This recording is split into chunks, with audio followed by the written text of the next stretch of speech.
souverain.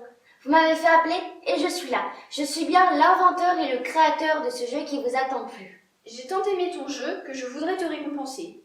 Dis-moi ce que tu désires le plus, je suis assez riche et puissant pour t'offrir tous tes rêves les plus fous. Mon bon roi, j'aimerais que vous me fassiez don d'autant de grains de riz qu'il en faudra pour remplir les 64 cases de mon échiquier. De la façon suivante. Mettez 1 grain de riz sur la première case, 2 grains de riz sur la deuxième case, 4 grains de riz sur la troisième case, et ainsi de suite, en mettant 2 fois plus de grains que dans la précédente. Bonjour à tous, bonjour Morgane. Cette histoire s'est passée en Inde il y a bien longtemps. Aujourd'hui, nous allons nous pencher sur cette légende de César. D'après vous, la demande du brahman est-elle si modeste que ça? Pour ma part, elle me paraissait petite. Mais pourquoi la récompense de César n'est-elle toujours pas prête? Mon souverain, le calcul n'est pas aussi simple qu'il n'y paraît. Nous n'arrivons pas à le mener à bien. Bougre d'andouille, trouvez-moi quelqu'un de compétent! Oh, les choses n'ont pas l'air aussi simples. Regardons de plus près la demande du brahman. Jade, plaçons 1 grain de riz sur la première case. Plaçons 2 grains de riz sur la deuxième case. Plaçons 4 grains de riz sur la troisième case. 2 fois 2, 2 puissance 2, c'est égal à 4. Plaçons 8 grains de riz sur la quatrième case. 2 fois 2 fois 2, 2 puissance 3, c'est égal à 8. Plaçons 16 grains de riz sur la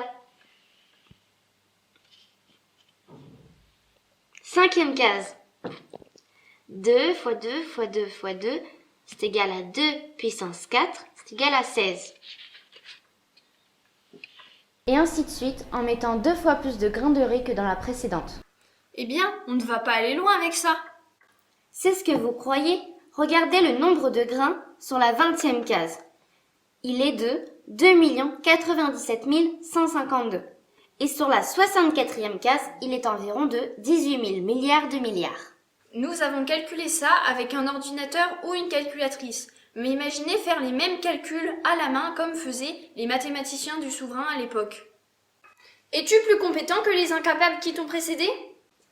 Mon souverain, c'est votre méthode de calcul qui n'est pas la bonne. Dans notre province, nous utilisons les nombres de 1 jusqu'à 9 auxquels nous avons ajouté le 0 pour marquer une absence. Certes, mais quelle est la récompense du brahman? Voulez-vous vraiment entendre la réponse? La quantité de riz qu'il vous a demandé est énorme. Malgré toute votre puissance et votre richesse, il n'est guère en votre pouvoir de fournir une telle quantité de riz. Sachez que si vous videz tous les greniers de votre royaume, le résultat que vous obtiendrez ne sera qu'une infime partie comparée à cette énorme quantité. En calculant la somme totale, on obtient 18 quadrillions, 446 trillions, 744 billions, 73 milliards, 709 millions, 151 615 grains de riz. Quoi? Tant que ça? Mais que représente ce résultat? Il faudrait récolter pendant environ 2500 ans avec la production mondiale actuelle. Et ça, sans en manger un seul grain. Et si nous décidions de déverser tous ces grains sur la France, nous serions recouverts d'1,68 m de riz. Mais je ne vous verrai plus, Morgane. Si des amis ou des parents ne connaissent pas cette légende, ou tous vos proches, vous pouvez leur demander de vous donner de l'argent sur le même modèle.